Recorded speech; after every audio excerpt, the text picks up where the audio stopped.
আজকে ধান রুতে যাওয়ার ভিডিওটা মাকে করতে বলায় মা আমাকে এটা কি বলল। সো হ্যালো এভরিওয়ান, আমি সুদীপ। আমার এই ছোট্ট ব্লগে তোমাদেরকে 2 কেজি ভালোবাসা। আজকে সকাল হতেই মা আমাকে বলল আমাদের জমিতে কাদা হয়ে গেছে, তাই ধান রুতে যেতে হবে।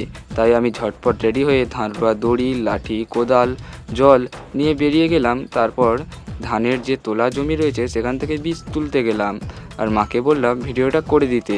তখনই মা আমাকে বলল, ওই হচ্ছে ওই হারামিগিরি। সত্যি কথা বলতে যে কোনো কাজে যদি বাড়ির লোক সাপোর্ট করে তাহলে লোকে কি বললো সেটা দেখে আমার কোনো লাভ নেই। যাই হোক, সব কিছু নিয়ে জমিতে চলে আসলাম এবং ধান রোয়া শুরু করে দিলাম।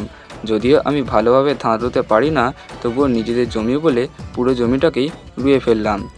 আর আজকে আমি যদি ধান রুতে না আসতাম তাহলে বুঝতেই পারতাম না যে ধান রোয়া কতটা কষ্ট। যাই হোক, দেখা হচ্ছে নেক্সট ব্লগে। আর তোমরা ভিডিওটা কোথা থেকে দেখছো অবশ্যই কমেন্ট করে জানাবে।